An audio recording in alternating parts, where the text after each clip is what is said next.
हरे कृष्णा। पिछले रविवार को हम लोगों ने चर्चा प्रारंभ की शिवजी और सती के विषय में। शिवजी के विषय में थोड़ा बहुत सुना, उनके अलग अलग नाम, क्या अर्थ होता है उनके नाम का, आशुतोष, भैरव, नटराज इत्यादि। और फिर उनके गुणों को भी सुना कि सदा अपने स्वरूप में रहते हैं, सर्वज्ञ हैं, नवनूतनः हैं, शरीर कभी बूढ़ा नहीं होता इत्यादि। चर अचर गुरुम, जितने भी जीव हैं उनके गुरु हैं वो, चर अचर उनके गुरु हैं। तो ऐसे कई उनके गुणों को सुना। फिर प्रारंभ किया था कि कैसे दक्ष के यज्ञ में अपमान हुआ शिव जी का। तो ये कथा प्रारंभ की थी भागवत से कि कैसे विदुर जी मैत्री मुनि से प्रश्न करते हैं, जब उन्होंने सुना कि दक्ष की 16वीं पुत्री सती का विवाह शिव जी से हुआ लेकिन कोई संतान नहीं हुई, और उसका कारण ये था कि वो बहुत जल्दी मृत्यु हो गई उनकी। मृत्यु नहीं, आत्मदाह कर लिया उन्होंने। तो ये सुनकर विदुर को बहुत आश्चर्य हुआ और फिर उन्होंने कथा पूछी। तो मैत्री मुनि सुना रहे हैं ये कथा, जिसको अब हम लोग सुन चुके हैं कि दक्ष ने प्रवेश किया यज्ञ में, शिवजी उठकर प्रणाम नहीं किए उनको, और केवल इस बात पर बहुत ही ज़्यादा क्रोधित हो गए।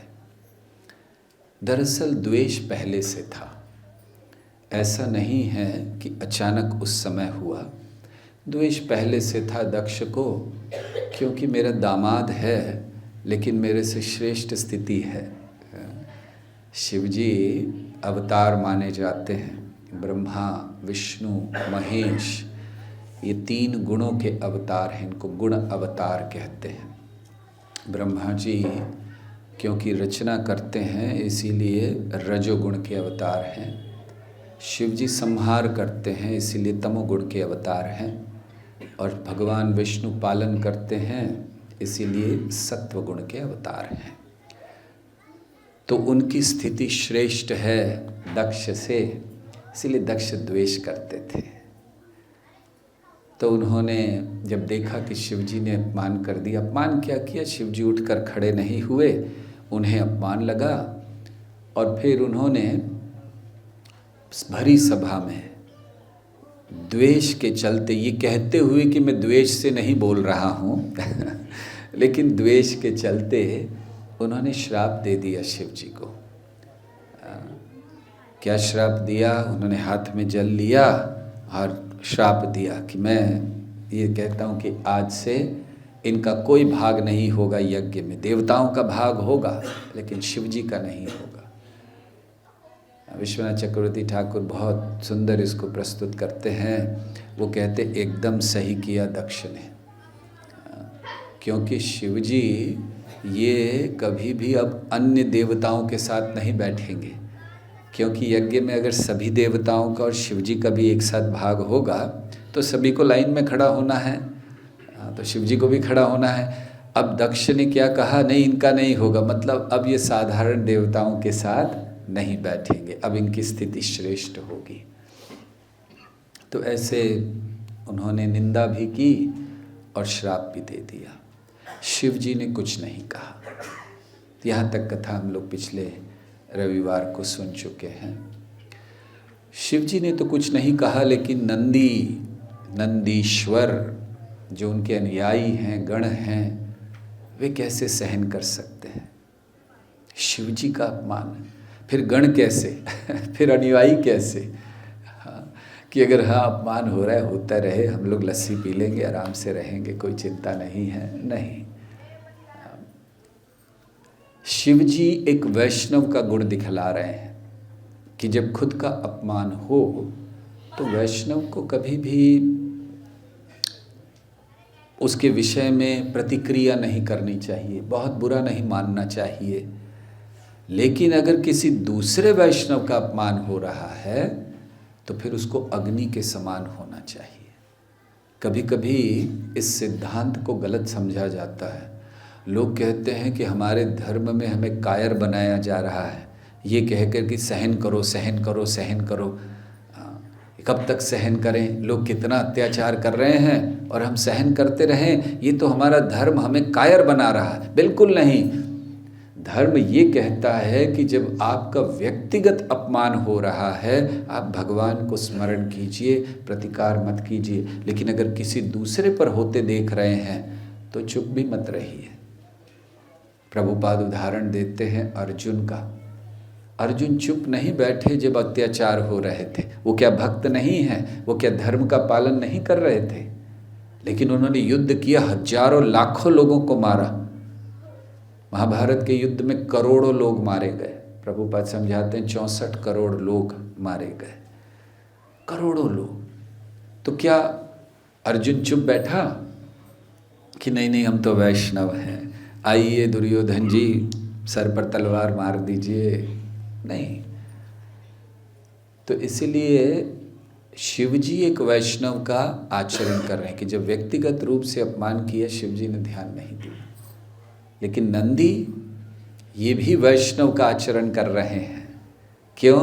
अपने गुरु, अपने वरिष्ठ या अपने सहपाठी कह सकते हैं, जो भी हों, अन्य वैष्णव का अपमान नहीं देखना चाहिए।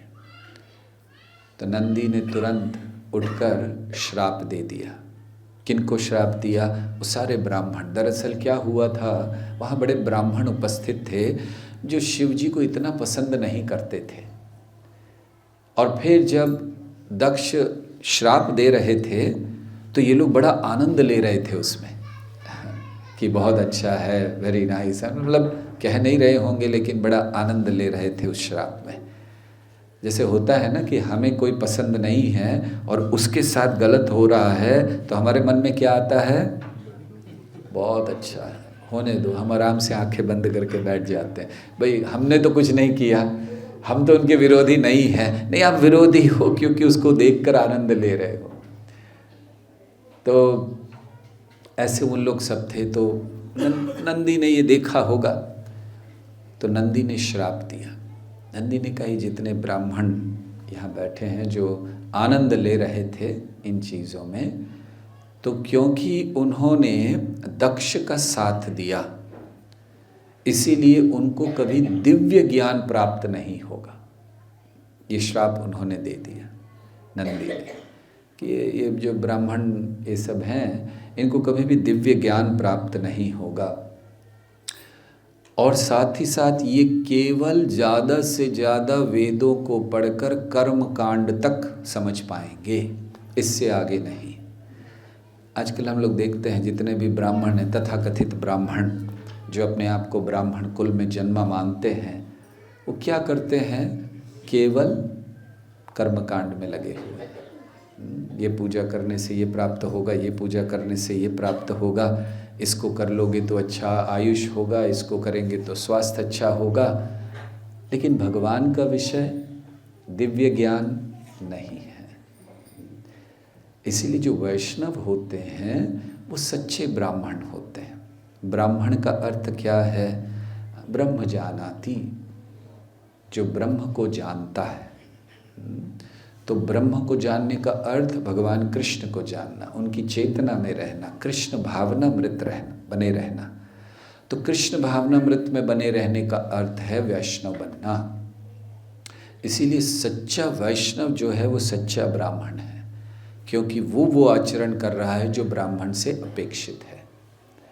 तो इसीलिए ये श्राप उन्होंने दे दिया कि वे केवल ऐसे रहें। साथ ही साथ उन्होंने कहा कि ये लोग केवल पेट भरने के लिए भिक्षा मांगते रहेंगे बस। देखिए, ब्राह्मण को भिक्षा मांगना कोई गलत नहीं है, लेकिन केवल पेट भरने के लिए अगर कोई ब्राह्मण भिक्षा मांग रहा है तो वो सही नहीं माना जाता है। ब्राह्मण भिक्षा मांगते हैं कि जिनके घर पर गए हैं उनको कुछ ज्ञान देने के लिए।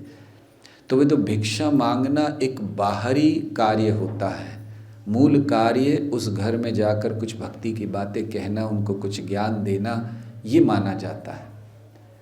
तो इसीलिए उन्होंने कहा केवल अपना पेट पालने के लिए ये लोग बस भिक्षा मांगते रहेंगे। और फिर दक्ष को भी श्राप दे दिया, छोड़ा नहीं दक्ष को। कि हम लोग सोच रहे हैं कह रहे जिसने श्राप दी, जिसने कहा उसको तो कुछ नहीं कह रहे नंदी, बाकी सारे लोगों को कह दिया। नंदी ने कहा ये दक्ष क्योंकि इसने देह के स्तर पर कार्य किया है, आत्मा के स्तर पर कार्य नहीं किया है, देह के स्तर पर कार्य किया है, बहुत ज़्यादा भोग प्रवृत्ति में रहते हुए कार्य किया है, इसीलिए आगे चलकर इसको बकरे का सर मिलेगा।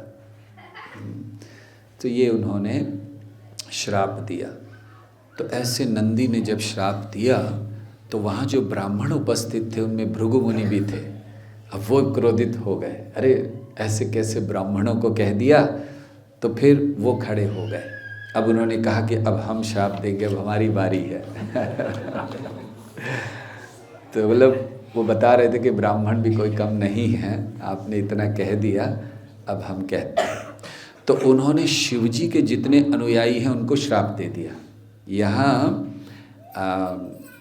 नंदी ने जो वेदों के अनुयायी हैं, जो वेदों का पाठ करके ब्राह्मण बनते हैं, चतुर्वेदी जो भी है, त्रिवेदी, द्विवेदी, एक वेदी भी होते कि नहीं? केवल वेदी हैं? वेदी होते हैं। अच्छा, कौन से वेदी होते? वेद वाले वेदी या विवाह की वेदी, क्या? सो खैर, तो उन्होंने उनको दिया था कि ये वेद पढ़कर ये ब्राह्मण बने। तो अब ब्राह्मणों ने सारे के सारे शिवजी के अनुयायियों को भृगु मुनि ने श्राप दे दिया। तब भृगु मुनि खड़े हुए और उन्होंने कहा कि ये जितने भी शिवजी के अनुयायी हैं, क्योंकि इन्होंने वेद पढ़ने वालों को श्राप दिया है, अर्थात ये वेदों के विरुद्ध हैं, और वेदों के विरुद्ध हैं इसलिए सब नास्तिक बनेंगे। तो देखिए एक बड़ी महत्वपूर्ण बात इस श्राप में नजर आती है कि जो सच्चा धर्म है वो वेदों के द्वारा स्थापित होता है, शास्त्रों के द्वारा स्थापित होता है। इसलिए कोई भी आंदोलन जब केवल मानसिक कल्पना से बनाया जाता है, जिसका आधार कोई मानसिक कल्पना है, वो ज़्यादा समय नहीं चलता। लेकिन जो आंदोलन जिसका आधार शास्त्र है, भगवत गीता, भागवत है, वो आंदोलन बड़े लंबे समय तक चलता है। इसीलिए हमारे जीवन का आधार भी, अगर हम लंबे समय तक भक्ति करना चाहते हैं तो हमारे जीवन का आधार होना चाहिए शास्त्र। भक्ति शास्त्र के आधार पर कीजिए, भावुकता के आधार पर नहीं कीजिए। तो उन्होंने श्राप दे दिया कि क्योंकि इन्होंने वेदों के अनुयायियों को ऐसा कहा है, इसलिए वे नास्तिक बनेंगे, और केवल नास्तिक ही नहीं, वेदों का जो सही उद्देश्य है उससे दूर चले जाएंगे। वेद पढ़ेंगे लेकिन वेदों के उद्देश्य से दूर जाएंगे। और इसी श्राप को पूरा करने के लिए शिवजी शंकराचार्य के रूप में आए, इस श्राप को पूरा करने। ब्राह्मणों का श्राप है शिवजी, आप जानते हैं जब ब्राह्मण श्राप देते भगवान भी स्वीकार करते हैं ना।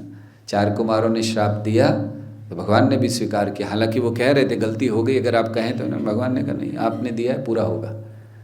तो शिवजी भी स्वीकार कर रहे हैं। तो जब यह श्राप हुआ तो वो आए। शिव पुराण में, पद्म पुराण में उनका चर्चा है पार्वती के साथ, जहाँ वो कहते हैं कि कलो ब्राह्मण रूपी ने, कलयुग में ब्राह्मण के रूप में मैं आऊँगा और क्या करूँगा, मायावादम असत शास्त्रम प्रचन्नम बौद्धम उच्यते, कि ऐसे असत शास्त्र को, स्वयं कह रहे हैं शिव जी कि असत शास्त्र का प्रचार करूँगा, मायावादम असत शास्त्रम।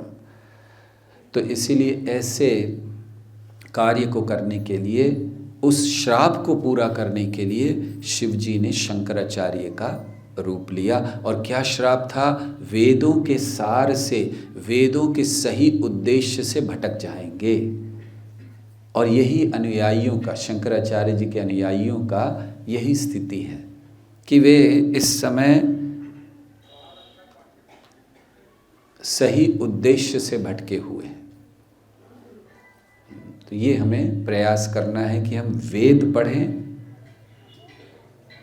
शास्त्र पढ़ें, लेकिन अपने अपने मोबाइल बंद रखें।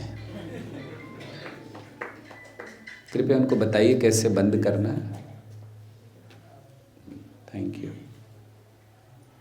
और भी कई लोग हैं जो धीरे धीरे बात कर रहे हैं मोबाइल पर, ऐसे सोच कर कि पता नहीं चलेगा। हम जहाँ बैठे हैं वहाँ से सब दिखाई देता है। थोड़ी सी गलती है ये, हमें कहीं नीचे बैठना चाहिए था तो शायद दिखाई नहीं देता सब कुछ। इसीलिए वेदों का अनुगमन करना बहुत आवश्यक है, और केवल अनुगमन नहीं, उसके सही अर्थ को समझना। वेदेश्च सर्वैरहमेव वेद्यो वेदांत कृत वेद विदेव चाहम। भगवान कह रहे वेदों में जानने योग कुछ है ही नहीं, एक ही चीज़ है और वो मैं हूँ। अगर वेद पढ़ लिए कृष्ण को नहीं जाना तो सारा समय बर्बाद। तो उन्होंने ये श्राप दिया, और उन्होंने ये भी कहा कि जिस तरह से ये लोग वेदों के सिद्धांतों का अपमान कर रहे हैं तो ये सब नास्तिक बनेंगे। तो यहाँ हम लोग देख रहे हैं कि एक तरफ नंदी ने क्रोध को प्रकट किया, दूसरी तरफ भृगु मुनि क्रोध को प्रकट कर रहे हैं।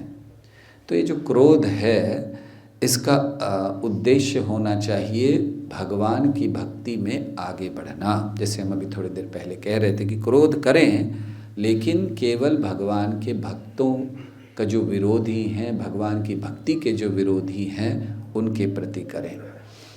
तो अब जब ये कर लिया, या कहना चाहिए कि अपमान कर दिया, मूलतः तो अपमान शिव जी का हो रहा है और एक वैष्णव अपराध हो रहा है, क्योंकि शिव जी एक बहुत महत्वपूर्ण सिद्धांत को प्रकट किए। उन्होंने जब ये सब देखा कि इधर से ये बोल रहे हैं, इधर से बोल रहे हैं, शिव जी ने उठ के ये नहीं कहा अरे मैंने ऐसा नहीं किया था, मैंने ऐसा किया था, कुछ नहीं कहा। वो चुपचाप उठे और चल दिए वहाँ से।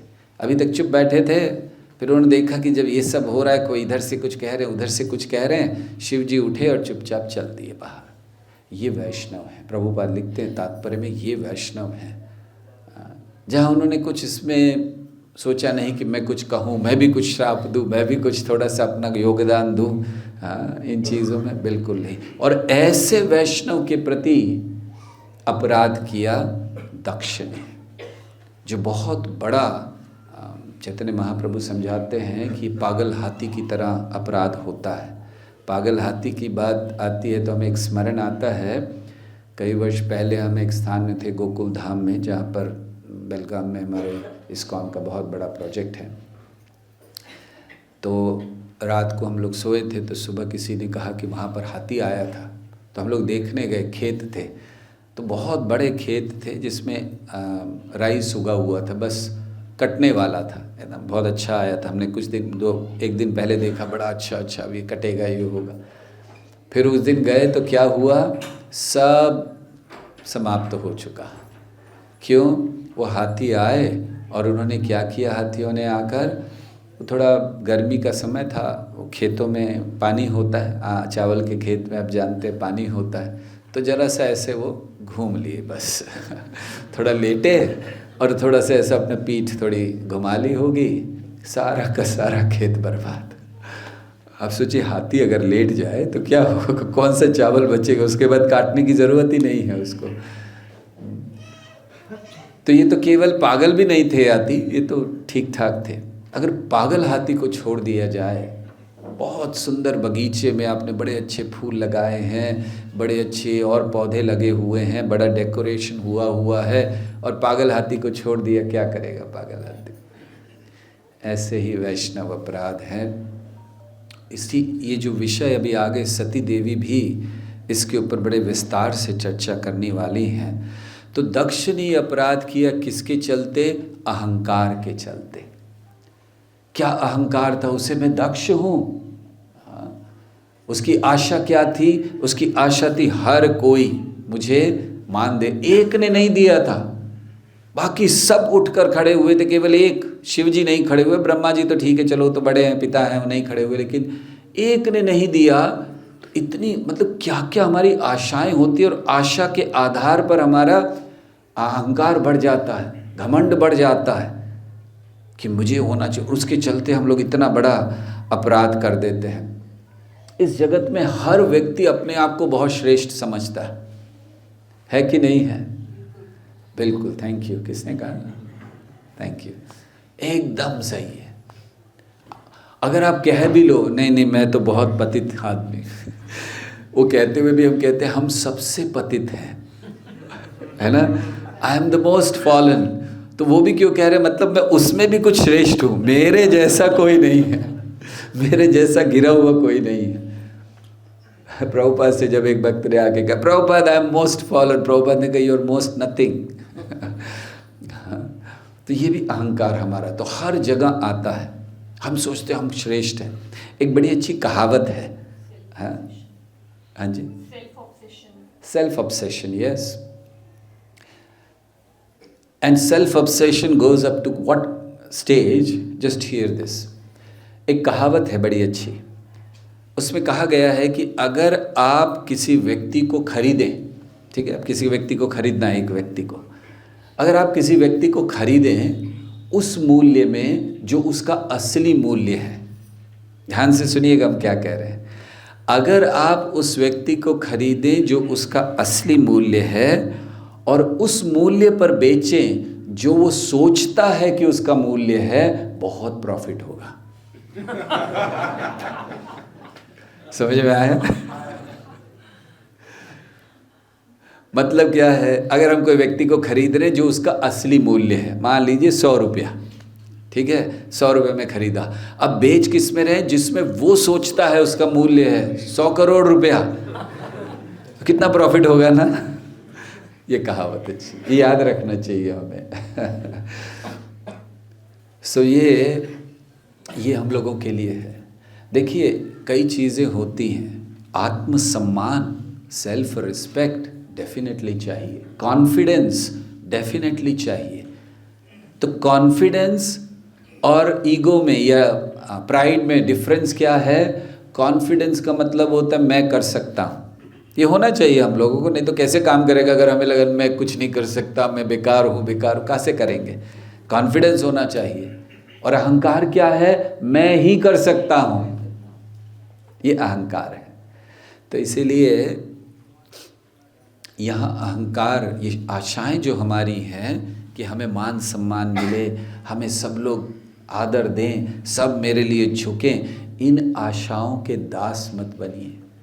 बहुत सुंदर बात शास्त्रों में कही गई है, आशाया ये दासस्ते, मतलब जो आशा के दास हैं, दास सर्वः लोकस्य आशा ये शाम दासी तेषाम दास्यस्य ते लोकः।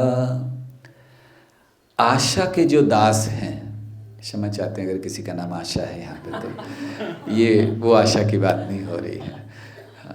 आशा के जो दास हैं मतलब आशाया ये दासास्ते, इच्छाओं के दास बने हुए हैं। मेरी इच्छा ये है, बस मैं ये मिल जाए, मुझे वो मिल जाए, आज मैं हार कोई मुझे ही पहनाना चाहिए, बाकी किसी को नहीं पहनाना चाहिए। बहुत सारी आशाएं हो जाती हैं हम लोगों की ना। तो आशा ये दास्यस्ते, अगर आप उसके दास हैं तो क्या होगा? सारे लोक के दास बनेंगे आप, हर चीज़ के दास बनेंगे। कैसे? उस आशा को पूरा करने के लिए, उस भावना को पूरा करने के लिए फिर आप लगे रहेंगे। जैसे मान लीजिए हमारी आशा की बहुत पैसा होना चाहिए, ठीक है, अब उसकी दास्ता करनी पड़ेगी, अल्ले लोगों की दास्ता करनी पड़ेगी। चपल सुख लब लाभी रे, दुर्जन क्या है उस भजन,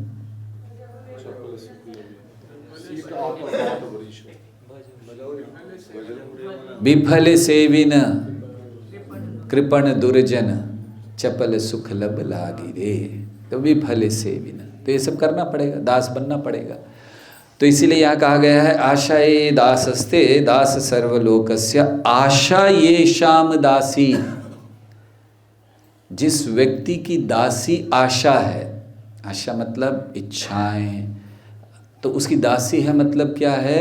उसने अपनी इच्छाओं को कंट्रोल किया हुआ है, वो इच्छाओं के द्वारा नियंत्रित नहीं है, इच्छाओं को उसने नियंत्रित किया हुआ है। इच्छा को नियंत्रण का अर्थ क्या है? खाना पीना छोड़ दिया, कुछ नहीं, कोई एंजॉयमेंट नहीं, गंभीर ओम शांति शांति शांति नहीं। आशा इच्छा को कंट्रोल करने का अर्थ है कि ठीक है, अगर खाने को मिला तो खाया, नहीं खाने को मिला तो कोई चिंता नहीं, है ना। अगर कहा गया कि दूसरा गुलाब जामुन नहीं मिलेगा तो कोई चिंता नहीं, दुखी नहीं हो जाना। तो आशाएं, इनको नियंत्रण, हमारी इच्छाओं को नियंत्रण करना चाहिए। इच्छाएं हमारे वश में हो, जब हमारी इच्छा हो तब हम कुछ करें, इच्छाएं हमें प्रेरित ना करें कुछ करने के लिए। तो ऐसे व्यक्ति के लिए क्या कहा गया? आशा येषाम दासी तेषाम दास्यस्य ते लोका। तो सारा लोक उसका दास हो जाता है। श्रील प्रभुपाद एक समय वृंदावन में चल रहे थे, वॉक कर रहे थे अपने शिष्यों के साथ। तो जितने भी लोग आ रहे थे, जब सब आके प्रणाम कर रहे थे, तो प्रभुपाद ने पूछा अपने शिष्यों से, जानते हो लोग मुझे क्यों प्रणाम कर रहे हैं? तो सबने कहा, Prabhupad you are spiritual master, आप गुरु हैं, जगत गुरु हैं, आप भक्त हैं। प्रभुपाद ने कहा नहीं, because my senses are under my control, क्योंकि मैं आत्म संयमी हूँ, प्रभुपाद कह रहे हैं। तो ये जो बात यहाँ कही गई शास्त्रों में, वही बात प्रभुपाद, क्यों लोग प्रणाम कर रहे हैं, क्यों जग पूरा लोक दास बन रहा है? क्योंकि आशा उनकी दासी है, जिन्होंने इच्छाओं को नियंत्रित कर लिया। तो अगर इच्छाएं नियंत्रित नहीं हैं तो अहंकार बढ़ता है। हाँ, इस इच्छा के चलते देखिए, मान सम्मान क्यों पाना चाहते हैं? इच्छा है, और वो इच्छा कंट्रोल नहीं होती है।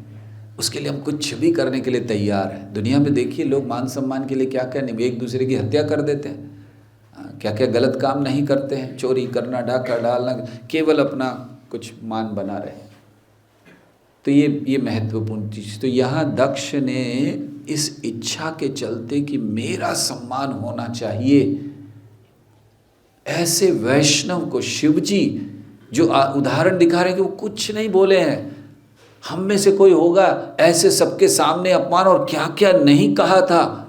ये बेशरम आदमी है, राख लगाकर घूमता है, इसने हमारा नाम खराब कर दी, सब कहा। शिवजी ने कुछ कहा? वो चल दिए उठ के, फर्क ही नहीं पड़ता शिव जी को। हिंदी में एक कहावत है कि जब शेर निकलता है, कुत्ते भौंकते रहते, शेर को फर्क नहीं पड़ता, है ना। क्या फर्क पड़ने वाला है, शिव जी चल दी। तो इसीलिए ये अपराध बचने चाहिए। वैसे भक्ति में हम लोग भक्ति विनोद ठाकुर बताते हैं 4 प्रकार के अपराध होते हैं। एक होते हैं नाम अपराध, जो हम लोग हर रोज़ सुबह कहते हैं।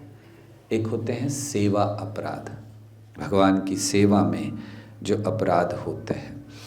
और एक होते हैं वैष्णव अपराध। तो नाम अपराध, भगवान के नाम के प्रति सेवा करते हुए बहुत सारे अपराध हमसे हो जाते हैं, और वैष्णव अपराध। और चौथा वो बताते हैं कि किसी भी जीव के प्रति अन्याय करना, ये भी अपराध है।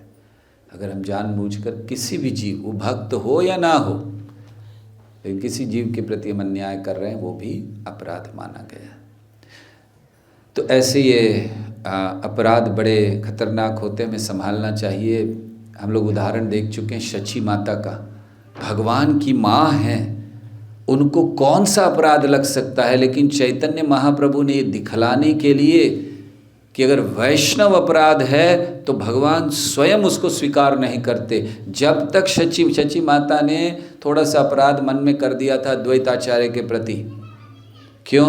उनका जो बड़ा लड़का था विश्वरूप, तो वो हमेशा अद्वैताचार्य के पास जाकर भागवत सुना करते थे, और फिर एक दिन घर छोड़कर चले गए।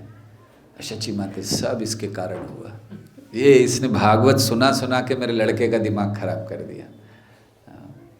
इसलिए यहाँ पर भी लोग कम आते हैं थोड़ा सुनने के लिए। बोलते अतुल कृष्ण को पता नहीं, सुना सुना कर कहीं कर दे, हमारा लड़का भाग जाए। वैसे भाग जाए किसी के साथ तो उनको कोई चिंता नहीं, लेकिन भागकर मंदिर नहीं जाना चाहिए, ब्रह्मचारी नहीं बनना चाहिए। ऐसे हैं माता पिता।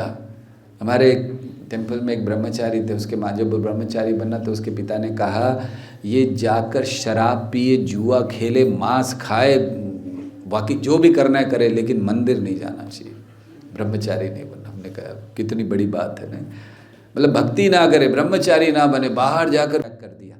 क्या हंसी मजाक कर दिया।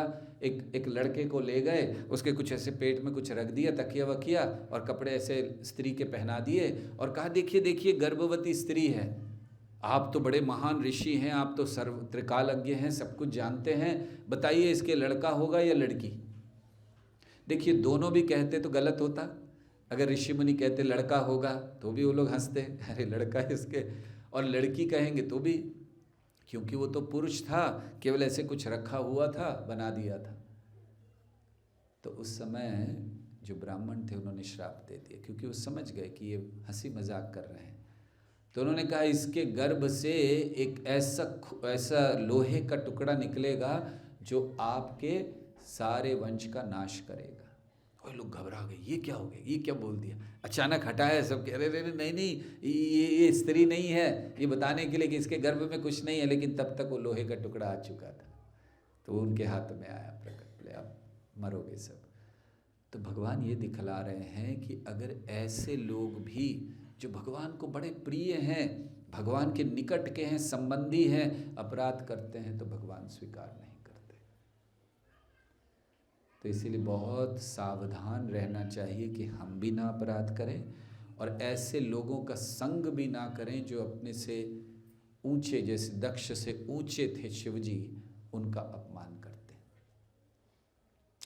तो ऐसे अब भगवान शिव उठकर चले गए और फिर कुछ समय बीत गया। अब ये जो शत्रुता थी ये बनी रही, ऐसा नहीं हुआ कि खत्म हो गई, कुछ समय बीत गया। फिर ब्रह्मा जी ने दक्ष को प्रजापतियों का प्रमुख बना दिया। अब वो ब्रह्मा जी को बनाना था, प्रोसीजर था, तो उन्होंने बना दिया। हम ये सोच रहे थे कि एक तो अपराध किया उसने और उसको ब्रह्मा जी ऊपर से काफ़ी समय बाद दिया, तुरंत नहीं दिया लेकिन दे दिया।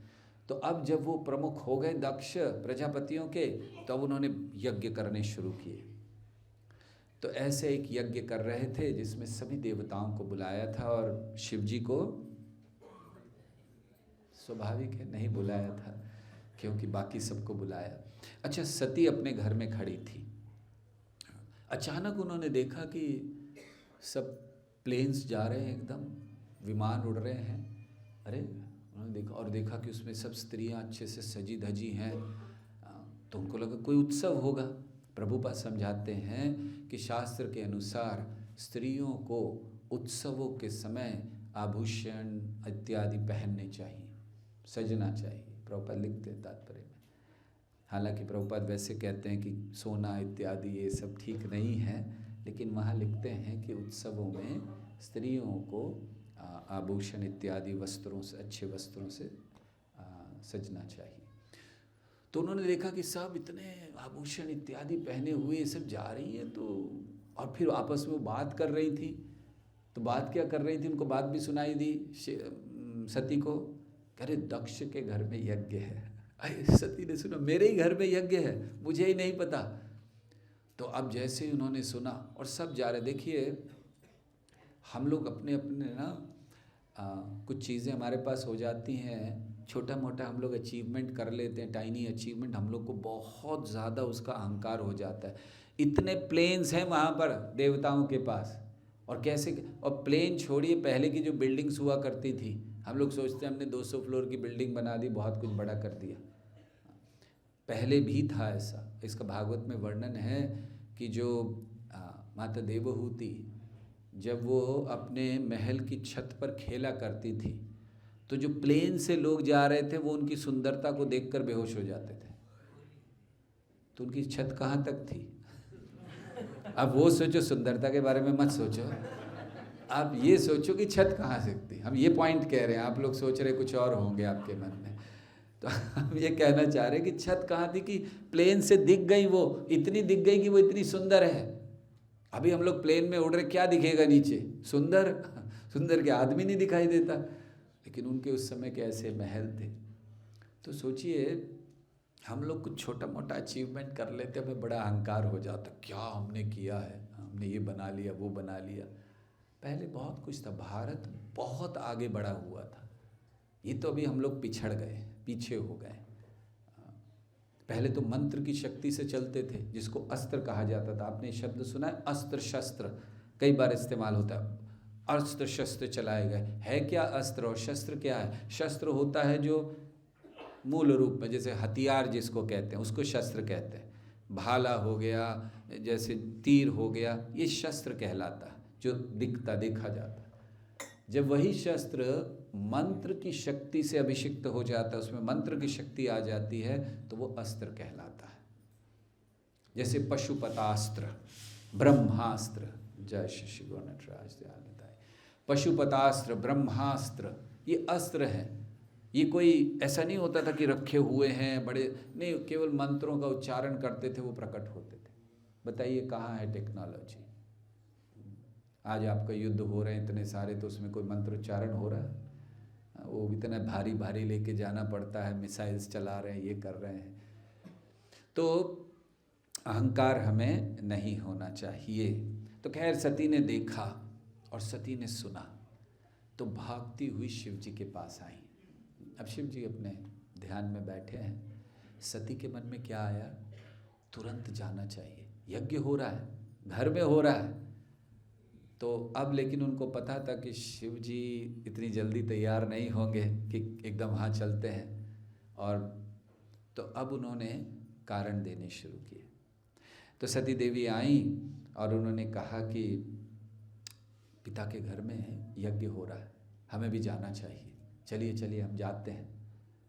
तो फिर उसके मन में आया सती के कि शिव जी कहेंगे कार्ड कहाँ है, इनविटेशन कार्ड आया क्या हमें?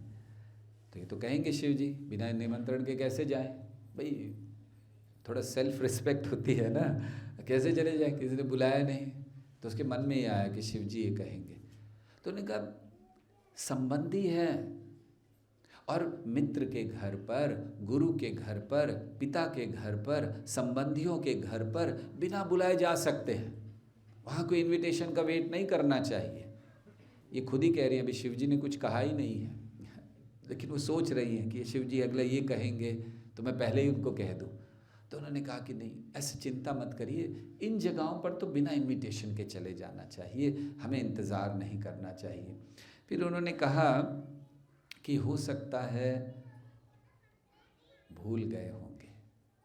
फिर शिव जी कहें कि ठीक है, इनविटेशन नहीं आया तो हम क्या जा सकते हैं, लेकिन दुनिया भर को दिया, हमें नहीं दिया केवल, ये तो गलत है ना। भाई किसी को नहीं दिया होता तो चलो हम भी सत्संग है, पता चला मंदिर में प्रोग्राम हो रहा है, वहाँ कोई इनविटेशन की ज़रूरत नहीं है, हमें नहीं सोचना चाहिए हमें नहीं बुलाया हम नहीं जाएंगे, वहाँ तो चले जाना चाहिए।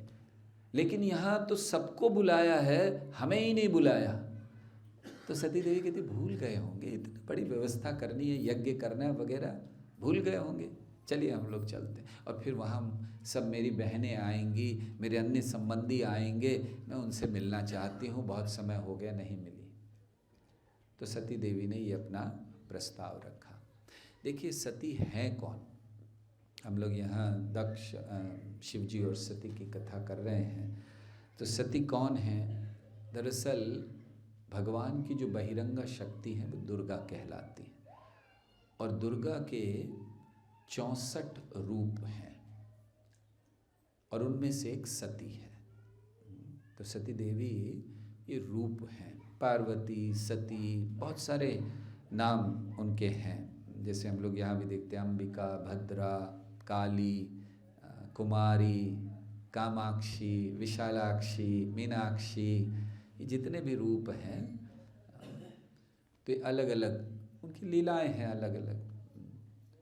जैसे कामाक्षी मंदिर कहाँ पर है?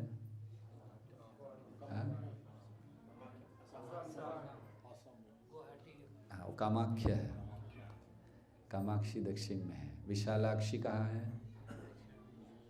हाँ दक्षिण में ही हो, सब कुछ दक्षिण में ही हो।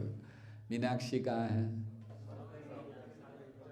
मदुरई, वेरी गुड, मीनाक्षी सबको पता है। तो अलग अलग ऐसे मंदिर अलग अलग जगह पर हैं, अलग अलग नामों से जानी जाती हैं। और दुर्गा देवी के विषय में साधारणतः हम लोग देखते हैं, जब उनका चित्र देखते हैं तो या तो वो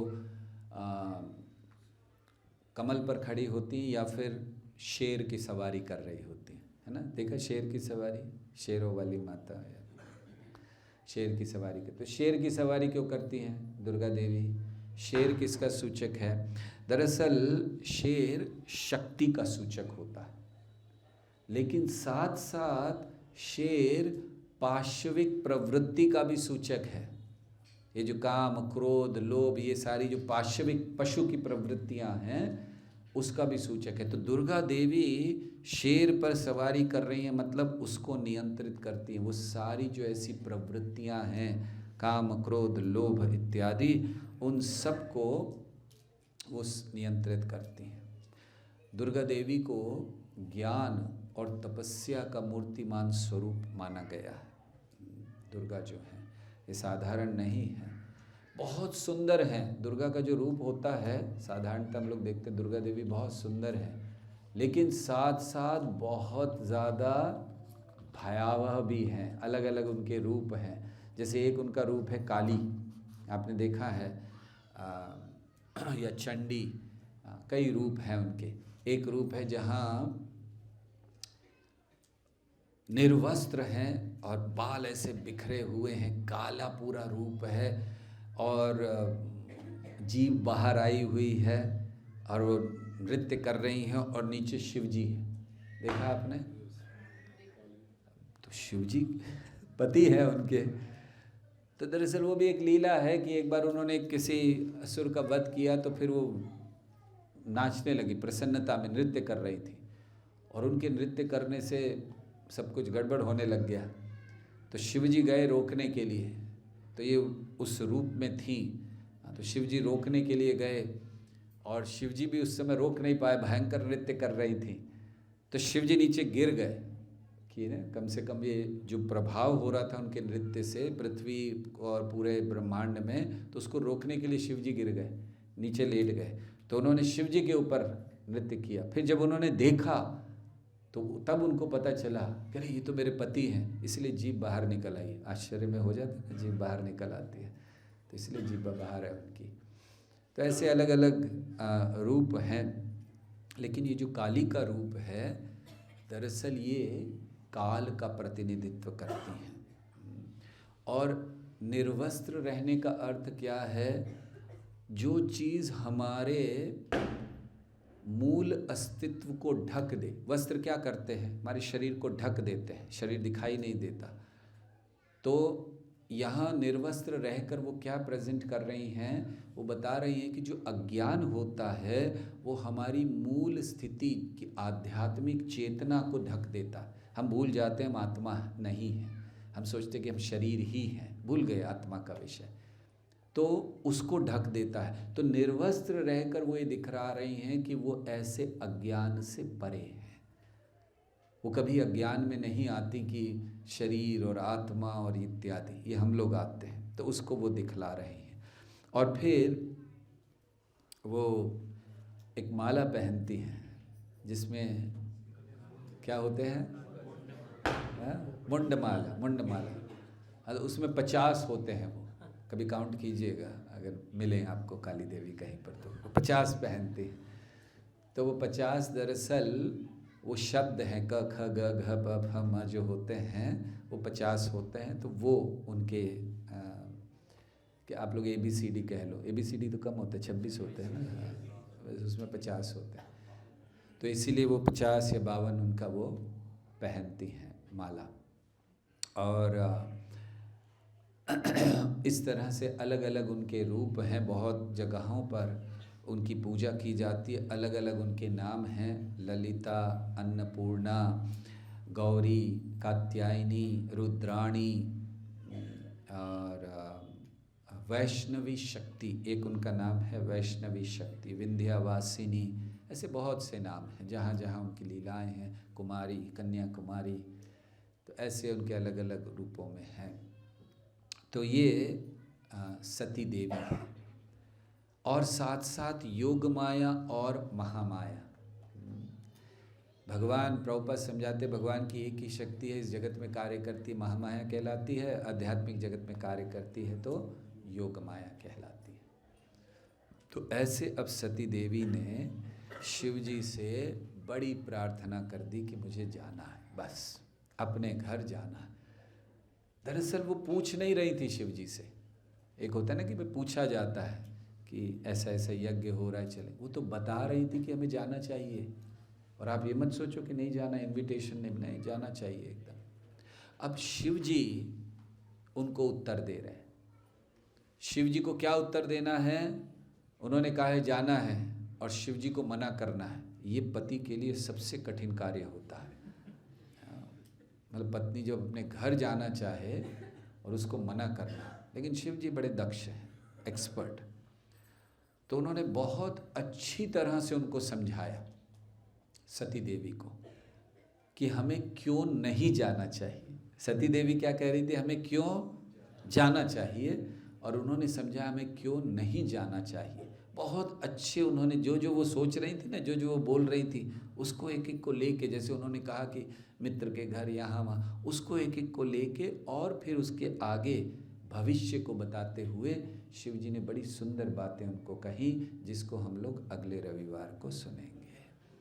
हरे कृष्णा कृष्णा कृष्णा हरे हरे, हरे राम राम राम। बहुत बहुत धन्यवाद आप सबका।